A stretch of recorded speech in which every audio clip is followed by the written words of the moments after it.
Hey, what's up YouTube? Welcome back to Pretty Brown Vegan, the place for plant-based comfort foods. In today's video, I'm going to be showing y'all how I made this super fire, spicy vegan catfish sandwich. Baby, when I tell you this was so good and just had just the right amount of spice and was just everything. If y'all are interested in seeing how I made this, go ahead and stay tuned and make sure you're subscribed if you're not already before you continue with this recipe, okay? Let's get into it.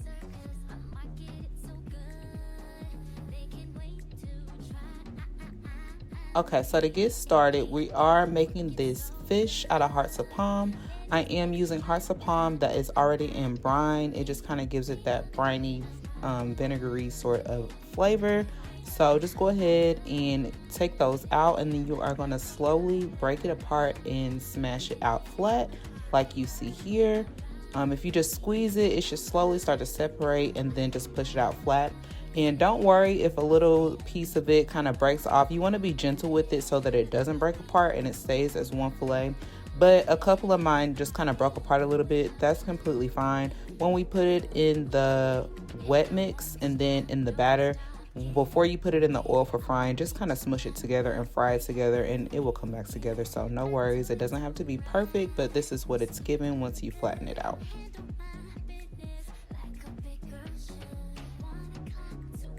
So just go ahead and flatten out as many as you would like to make. You see it's like a little separated on the end. That's completely fine, no worries. We're not going for perfection, okay? We're going for deliciousness. So to a bowl, we are gonna go ahead and add in about a half a cup of unsweetened full fat coconut milk. And then I put in about a tablespoon or so of spicy mustard. I came back in and added a little bit more. I just wanted to be given spicy. And then I added in all of these spices that you see here on the screen. I also came in here with a few dashes of Tabasco as well, or you can use Louisiana hot sauce, Texas Pete, whatever kind of hot sauce you have on hand. Put a little bit of hot sauce in there. Again, we're going for heat, spicy flavor. And then all of these seasonings, it's just, you know, I season until I feel like it's right, but the Old Bay seasoning, I go a little crazy with the Old Bay. It just really gives us that seafood flavor that we're looking for.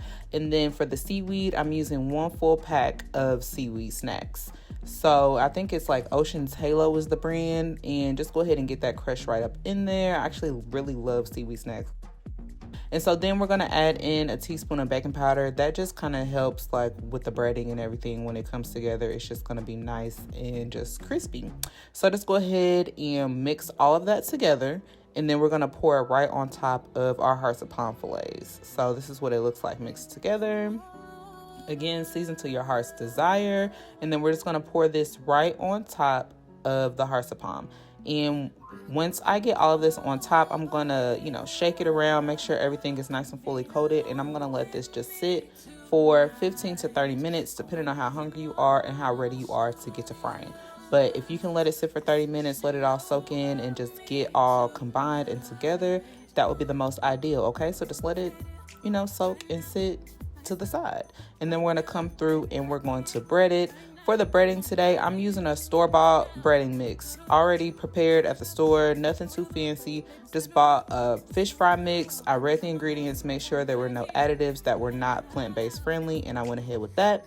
So just go ahead and get that right into your fish fry. If you want to make yours at home, you can do a 1-to-1 cornmeal and flour mix with a ton of seasonings, and that will get you in the same direction. Okay, so just go ahead and bread this up until it's nice and well coated. And this is what it's giving. Okay, and so next step is just frying. Get you some oil heated up in a skillet, preferably cast iron, but whatever skillet you got working for you. And just go ahead and put that right in there until it is nice and golden brown, and fry it on each side. You see me just adding a little bit of grease on top just to make sure it's cooking, it's crispy, and it's giving. Boom, you can see like the spices and some of the seaweed and everything just kind of breaded, coming throughout that breading and everything. It's just so good. Like, I want to make me another one just watching this video while I'm trying to do the voiceover. So just go ahead and get it fried, and then we're gonna go ahead and assemble our sandwich.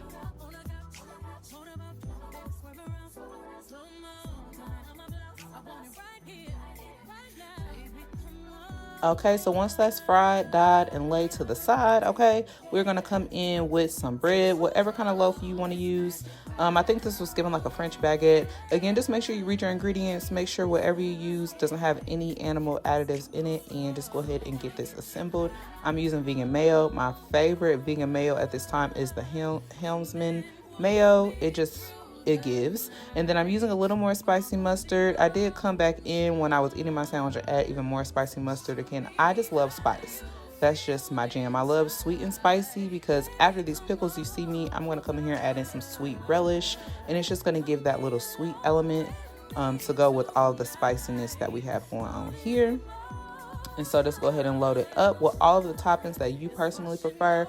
I'm using just some coleslaw mix, just the plain slaw, and I mixed it up with some lettuce. And then for actual coleslaw, I used purple cabbage. And with my slaw, I just mix up a little bit of vegan mayo, some vinegar, some lemon juice, salt and pepper, and a little bit of sugar. And that is what's going to make my slaw.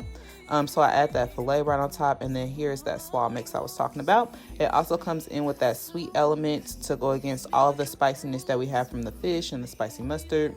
But close that up, baby, and get to eating. That's all she wrote. And again, this was so bomb, like 2 fire, 10 out of 10 would highly recommend. Like, period. You need to get this in rotation for lunch this week. If you guys enjoy this content, go ahead and let me know down in the comment section below. Give me a thumbs up and make sure again that you are subscribed. If you made it to the end of this video, hit that subscribe button, baby. I'll see you in the next one.